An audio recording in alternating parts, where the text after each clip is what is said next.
This is the 46th talk in this collection, and this is entitled Understanding Vinaya, and this was first published in Food for the Heart, and these are two books that were done in time for the funeral of Ajahn Chah, Food for the Heart and Living Dhamma, and the book Food for the Heart, the original one, that was just talks that Ajahn Chah gave to monastics, and then the other one, Living Dhamma, was ones he gave to broader community. So all the ones in that original Food for the Heart, the little one, are all for the monastic community.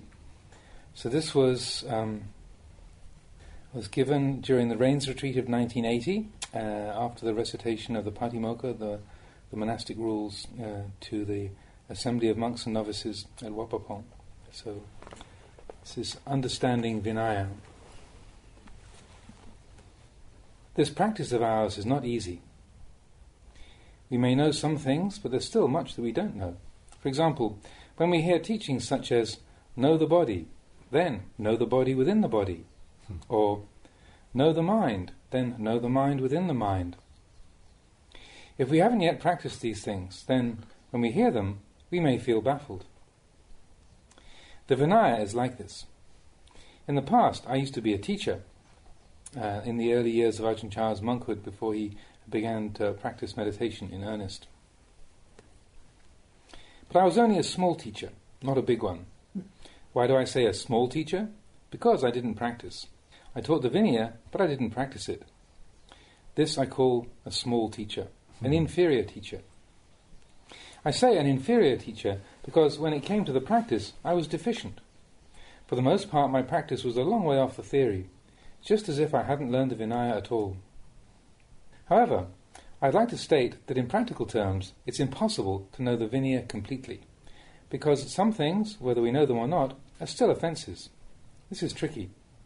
And yet it's stressed that if we do not yet understand any particular training rule or teaching, we must study that rule with enthusiasm and respect. If we don't know, then we should make the effort to learn. If we don't make an effort, that is in itself an offence. For example, if you doubt, suppose there's a woman, and not knowing whether she's a woman or a man, you touch her. You're not sure, but still go ahead and touch. That's still wrong. I used to wonder why that should be wrong, but when I considered the practice, I realized that a meditator must have sati. They must be circumspect. Whether talking, touching, or holding things, he must first thoroughly consider. The error in this case is that there is no sati, or insufficient sati, or a lack of concern at that time. Take another example. It's only 11 o'clock in the morning, but at the time the sky is cloudy. We can't see the sun, and we have no clock. Now, suppose we estimate that it's probably afternoon. We really feel that it's afternoon, and yet we proceed to eat something. We start eating, and then the clouds part, and we see from the position of the sun that it's only just past 11. This is still an offence. I used to wonder, hey, it's not yet past midday. Why is this an offence? An offence is incurred here because of negligence, carelessness. We don't thoroughly consider. There is a lack of restraint.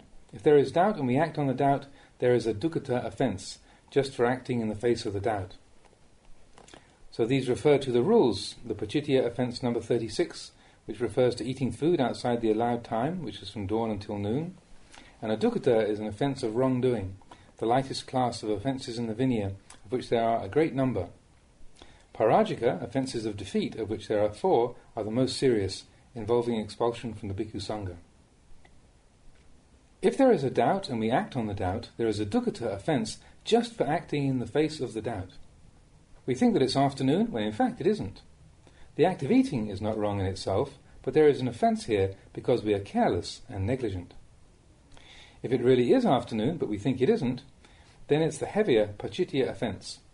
If we act with doubt, whether the action is wrong or not, we still incur an offence. If the action is not wrong in itself, it is the lesser offence. If it's wrong, then the heavier offence is incurred. Therefore, the Vinaya can get quite bewildering. At one time I went to see the Venerable Ajahn Mun. At that time I'd only just begun to practice. I'd read the Pupasika, which is elementary training, a Thai commentary on the Dhamma Vinaya based on the Pali commentaries. I'd read the Pubasika and could understand that fairly well. Then I went on to read the Visuddhimagga, where the author writes of the Sila Nidesa book, the book of precepts, the Samadhi Nidesa, the book of mind training, and the Panya Nidesa, the book of understanding. I felt my head was going to burst. After reading that, I felt that it was beyond the ability of a human being to practice. But then I reflected that the Buddha would not teach something that is impossible to practice.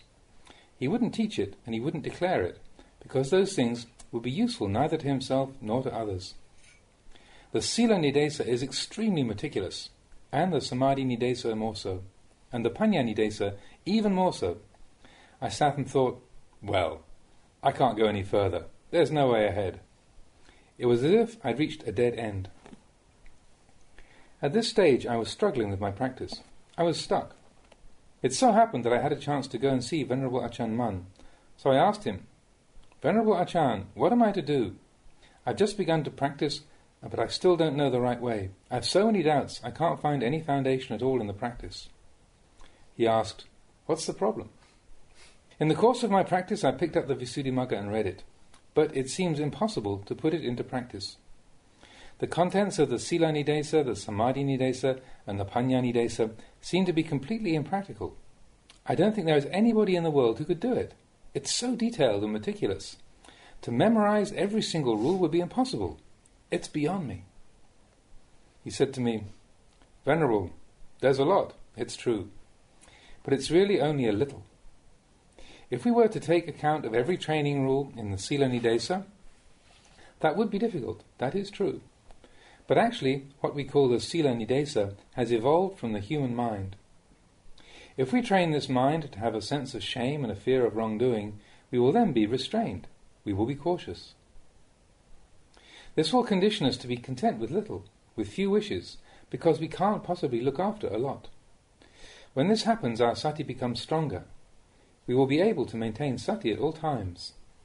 Wherever we are, we will make the effort to maintain thorough sati. Caution will be developed. Whatever you doubt, don't say it, don't act on it. If there's anything that you don't understand, ask the teacher. Trying to practice every single training rule would indeed be burdensome, but we should examine whether we are prepared to admit our faults or not. Do we accept them? This teaching is very important. It's not so much that we must know every single training rule if we know how to train our own minds.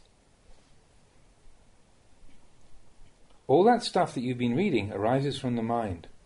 If you still haven't trained your mind to have sensitivity and clarity, you'll be doubting all the time. You should try to bring the teachings of the Buddha into your mind, be composed in mind. Whatever arises that you doubt, just give it up. If you don't really know for sure, then don't say it or do it. For instance, if you wonder, is this wrong or not? That is, you're not really sure, then don't say it. Don't act on it. Don't discard your restraint. As I sat and listened, I reflected that this teaching conformed with the 8 ways for measuring the true teaching of the Buddha. Any teaching that speaks of the diminishing of defilements, which leads out of suffering, which speaks of renunciation of sensual pleasures, of contentment with little, of humility and disinterest in rank and status, of aloofness and seclusion, of diligent effort, of being easy to maintain. These 8 qualities are characteristic of the true Dhamma Vinaya, the teaching of the Buddha. Anything in contradiction to these is not. If we're genuinely sincere, we will have a sense of shame and a fear of wrongdoing. We will know that if there is a doubt in our mind, we will not act or speak on it. The Sila Nidesa is only words. For example, Hiriyottapa, that is moral conscience and fear of evil actions. Hiriyottapa in the books is one thing, but in our minds it is another. Studying the Vinaya with Venerable Ajahn Mun, I learned many things. As I sat and listened, understanding arose. So when it comes to the Vinaya, I've studied considerably. Some days during the rains retreat, I would study from 6 o'clock in the evening through till dawn. I understand it sufficiently. All the factors of apati, of offences, which are covered in the Pupasika, I wrote down in a notebook and kept in my bag. I really put effort into it. But in later times, I gradually let go. It was too much. I didn't know which was the essence and which was the trimming. I'd just taken all of it. When I understood more fully, I let it drop off because it was too heavy. I just put my attention into my own mind and gradually did away with the texts. However, when I teach the monks here, I still take the Pupasika as my standard. For many years here at Wat Pah Pong, it was I myself who read it to the assembly. In those days I would ascend the Dhamma seat and go on until at least 11 o'clock or midnight, some days even until 1 or 2 in the morning. We were interested, and we trained. After listening to the Vinaya reading, we would go and consider what we'd heard. You can't really understand the Vinaya just by listening to it. Having listened to it, you must examine it and delve into it further. Even though I studied these things for many years, my knowledge was still not complete, because there were so many ambiguities in the texts. Now that it's been such a long time since I've looked at the books, my memory of the various training rules has faded somewhat. But within my mind, there is no deficiency. There is a standard there. There is no doubt. There is understanding. I put away the books and concentrated on developing my own mind. I don't have any doubts about any of the training rules. The mind has an appreciation of virtue. It won't dare do anything wrong, whether in public or in private. I do not kill animals, even small ones. If someone were to ask me to intentionally kill an ant or a termite, to squash one with my hand, for instance, I couldn't do it. Even if they were to offer me thousands of baht to do so, even one ant or a termite, the ant's life would have greater value to me. However, it may be that I cause one to die, such as when something crawls up my leg and I brush it off. Maybe it dies, but when I look into my mind, there's no feeling of guilt. There is no wavering or doubt. Why? Because there was no intention. Chetanahang bhikkhave silang vadami. Intention is the essence of moral training. Looking at it in this way, I see that there was no intentional killing. Sometimes when walking I may step on an insect to kill it. In the past, before I really understood, I would really suffer over things like that.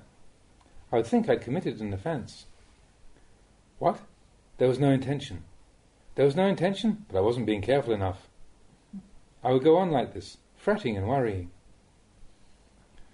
So this Vinaya is something which can disturb practitioners of Dhamma, but it also has its value, in keeping with what the teachers say. Quote, whatever training rules you don't yet know, you should learn. If you don't know, you should question those who do. Unquote. They really stress this. Now, if you don't know the training rules, we won't be aware of our transgressions against them. Take, for example, a venerable Thera of the past, Ajahn Chah of Wat Khao Wong Kot in Lopburi province. One day a certain Maha, a study monk, a disciple of his, was sitting with him when some women came up and asked, Luang Por, we want to invite you to go with us on an excursion. Will you go? Luang Por Pao didn't answer. The Maha, sitting near him, thought that the Venerable Ajahn Pao hadn't heard, so he said, Luang Por, did you hear? These women invited you to go for a trip.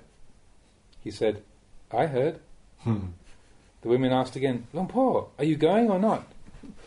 He just sat there without answering. And so nothing came of the invitation. When they'd gone, the Maha said, Luang Por, why didn't you answer those women? He said, Oh, Maha, don't you know this rule? Those people who are here just now were all women. If women invite you to travel with them, you shouldn't consent. If they make the arrangements themselves, that's fine. If I want to go with them, I can, because I didn't take part in making the arrangements. The Maha sat and thought, Oh, I've really made a fool of myself.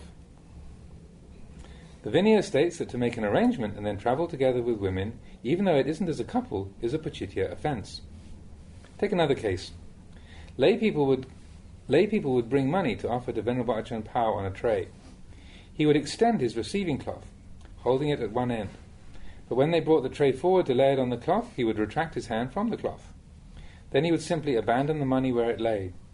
He knew it was there, but he would take no interest in it. He would just get up and walk away, because in the Vinaya it's said that if one doesn't consent to the money, it isn't necessary to forbid lay people from offering it. If he had desire for it, he would have had to say, Householder, this is not allowable for a monk. He would have to tell them. If you have desire for it, you must forbid them from offering that which is not allowable. However, if you really have no desire for it, it isn't necessary. You just leave it there and go. Although the Ajahn and his disciples lived together for many years, still some of his disciples didn't understand Ajahn Pao's practice. This is a poor state of affairs. As for myself, I looked into and contemplated many of Venerable Ajahn Pao's subtler points of practice. The Vinaya can even cause some people to disrobe. When they study it, all the doubts come up. It goes right back into the past. My ordination. Was it proper? Was my preceptor pure? None of the monks who sat in on my ordination knew anything about the Vinaya. Were they sitting at the proper distance? Was the chanting correct? The doubts come rolling on. The hall I ordained in, was it proper? It was so small. They doubt everything and fall into hell. So, until you know how to ground your mind, it's really difficult. You have to be very cool. You can't just jump into things. But to be so cool that you don't bother to look into things at all is wrong also. I was so confused I almost disrobed because I saw so many faults within my own practice and that of some of my teachers. I was on fire and couldn't sleep because of these doubts. The more I doubted, the more I meditated, the more I practiced. Wherever doubt arose, I practiced right at that point. And wisdom arose. Things began to change. It's hard to describe the change that took place. The mind changed until there was no more doubt. I don't know how it changed. If I were to tell someone, they probably wouldn't understand. So I reflected on the teaching, Pachatang Veditabo Vinyuhi. The wise must know for themselves. It must be a knowing that arises through direct experience. Studying the Dhamma Vinaya is certainly correct, but if it's just a studying, it's still lacking. If you really get down to the practice, you begin to doubt everything. Before I started to practice, I wasn't interested in the minor offences, but when I started practicing, even the dukkata offences became as important as the parajika offences. Before, the dukkata offences seemed like nothing, just a trifle. That's how I saw them. In the evening you could confess them and they could be done with. Then you could commit them again. This sort of confession is impure because you don't stop. You don't decide to change. There's no restraint. You simply do it again and again. There's no perception of the truth. No letting go. Actually, in terms of ultimate truth, it's not necessary to go through the routine of confessing offences. If we see that our mind is pure and there's no trace of doubt, then those offences drop off right there. That we're not yet pure is because we still doubt. We still waver. We're not really pure, so we can't let go. We don't see ourselves. This is the point. This Vinaya of ours is like a fence to guard us from making mistakes, so it's something we need to be scrupulous with. If you don't see the true value of the Vinaya for yourself, it's difficult. Many years before I came to Wat Pah Pong, I decided I would give up money. For the greater part of a rains retreat, I thought about it. In the end, I grabbed my wallet and walked over to a certain Maha who was living with me at the time, setting the wallet down in front of him. Here, Maha, take this money. From today onwards, as long as I'm a monk, I will not receive or hold money. You can be my witness. Oh, you keep it, Venerable. You may need it for your studies. The Venerable Maha wasn't keen to take the money. He was embarrassed. Why do you want to throw away all this money? You don't have to worry about me. I've made my decision. I decided last night.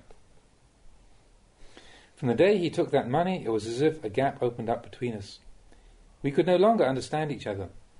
He's still my witness to this very day. Ever since that day, I haven't used money or engaged in any buying or selling. I've been restrained in every way with money. I was constantly wary of wrongdoing, even though I hadn't done anything wrong. Inwardly, I maintained the meditation practice.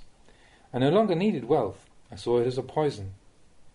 Whether you give poison to a human being or a dog or anything else, it invariably causes death or suffering. If we see clearly like this, then we'll be constantly on our guard not to take up that poison. When we clearly see the harm in it, it's not difficult to give it up. Regarding food and meals brought as offerings, if I doubted them, then I wouldn't accept them. No matter how delicious or refined the food might be, I wouldn't eat it. Take a simple example, like raw pickled fish. Suppose you're living in a forest and you go on alms round and receive only rice and some pickled fish wrapped in leaves. When you return to your dwelling and open the packet, you find that it's raw pickled fish. Just throw it away. Eating plain rice is better than transgressing the precepts. It has to be like this before you can say you really understand. Then the Vinaya becomes simpler. This is because the Vinaya forbids bhikkhus from eating raw meat or fish. If other monks wanted to give me requisites, such as a bowl, a razor, or whatever, I wouldn't accept unless I knew them as fellow practitioners with a similar standard of Vinaya. Why not? How can you trust someone who is unrestrained?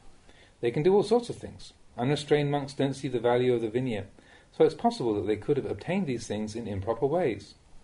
I was as scrupulous as this. As a result, some of my fellow monks would look askance at me. He doesn't socialize. He won't mix. I was unmoved. Sure, we can mix when we die. When it comes to death, we're all in the same boat, I thought. I lived with endurance. I was one who spoke little. If others criticized my practice, I was unmoved. Why? Because even if I explained to them, they wouldn't understand. They knew nothing about practice. Like those times when I would be invited to a funeral ceremony and somebody would say, "Don't listen to him, just put the money in his bag and don't say anything about it. Don't let him know." So this is, it's an offence for monks to accept money. There are many who do. Some may accept it while appearing not to, which is probably how lay people in this instance saw the Venerable Ajahns' refusal to accept money. They thought that he actually would accept it if they didn't overtly offer it to him, but just slipped it into his bag. I would say, "Hey, do you think I'm dead or something? Just because one calls alcohol perfume doesn't make it become perfume, you know. But you people, when you want to drink alcohol, you call it perfume, then go ahead and drink. You must be crazy." The Vinaya, then, can be difficult. You have to be content with little, aloof. You must see and see right. Once when I was travelling through Saraburi, my group went to stay in a village temple for a while. The abbot there had about the same seniority as myself. In the morning we would all go on alms round together, then come back to the monastery and put down our bowls. The lay people would then bring dishes of food into the hall and set them down. Then the monks would go and pick them up, open them and lay them out in a line to be formally offered. One monk would put his hand on the dish at one end, and that was it. With that the monks would bring them over and distribute them to be eaten. About 5 monks were travelling with me at the time, but not one of us would touch that food. On alms round, all we received was plain rice. So we sat with them and ate plain rice. None of us would dare to eat the food from those dishes. This went on for quite a few days, until I began to sense that the abbot was disturbed by our behaviour. One of his monks had probably gone to him and said, "Those visiting monks, they won't eat any of the food. I don't know what they're up to." I had to stay there for a few more days, so I went to the abbot to explain. I said, "Venerable Sir, may I have a moment, please? At this time I have some business which means I must call on your hospitality for some days. But in doing so I'm afraid there may be 1 or 2 things which you and your fellow monks find puzzling. Namely, concerning our not eating the food which has been offered by the lay people. I'd like to clarify this with you, sir. It's really nothing, it's just that I've learned to practice like this. That is, the receiving of the offerings, sir. When the lay people lay the food down, and then the monks go and open the dishes, sort them out, and then have them formally offered, that's wrong. It's a dukkata offence. Specifically, to handle or touch food which hasn't yet been formally offered into a monk's hands. It ruins that food. According to the Vinaya, any monk who eats that food incurs an offence. It's simply this one point, sir. It's not that I'm criticising anybody, or that I'm trying to force you or your monks to stop practising like this. Not at all. I just wanted to let you know of my good intentions, because it will be necessary for me to stay here for a few more days." He lifted his hands in Anjali, saying, "Sadhu, excellent. I've never yet seen a monk who keeps the minor rules in Saraburi. There aren't any to be found these days. If there are still such monks, they must live outside of Saraburi. May I commend you? I have no objections at all. That's very good." The next morning, when we came back from the alms round, not one of the monks would go near those dishes. The lay people themselves sorted them out and then offered them, because they were afraid the monks wouldn't eat. From that day onwards, the monks and novices there seemed really on edge, so I tried to explain things to them, to put their minds at rest. I think they were afraid of us. They just went back to their rooms, closed themselves in silence. For 2 or 3 days I tried to make them feel at ease, because they were so ashamed. I really had nothing against them. I didn't say things like, "There's not enough food," or "Bring this or that food." Why not? Because I'd fasted before, sometimes for 7 or 8 days. Here I had plain rice. I knew I wouldn't die. Where I got my strength from was the practice, for having studied and practiced accordingly. I took the Buddha as my example. Wherever I went, wherever others did, I wouldn't involve myself. I devoted myself solely to the practice, because I cared for myself. I cared for the practice. Those who don't keep the Vinaya or practice meditation, and those who do practice, can't live together. They must go their separate ways. I didn't understand this myself in the past. As a teacher I taught others, but I didn't practice. This is really bad. When I looked deeply into it, my practice and my knowledge were as far apart as the earth and the sky. Therefore, those who want to go and set up meditation centres in the forest, don't do it. If you don't yet really know, don't bother trying. You'll only make a mess of it. Some monks think that by going to live in the forest they will find peace, but they still don't understand the essentials of the practice. They cut grass for themselves, which is another transgression of the precepts. They do everything themselves. Those who really know the practice aren't interested in places like this. They won't prosper. Doing it like that won't lead to progress. No matter how peaceful the forest may be, you can't progress if you do it wrong. They see the forest monks living in the forest and go to live in the forest like them, but it's not the same. The robes are not the same. Eating habits are not the same. Everything is different. Namely, they don't train themselves. They don't practice. The place is wasted. It doesn't really work. If it does work, it does so only as a venue for showing off or publicizing, just like a medicine show. It goes no further than that. Those who have only practiced a little and then go to teach others are not yet ripe. They don't really understand. In a short time they give up and it falls apart. It just brings trouble. So, we must study somewhat. Look at the Navakovada. That's a book which is a simplified synopsis of elementary Dhamma Vinaya. What does it say? Study it, memorize it, until you understand. From time to time ask your teacher concerning the finer points. He'll explain them. Study like this until you really understand the Vinaya.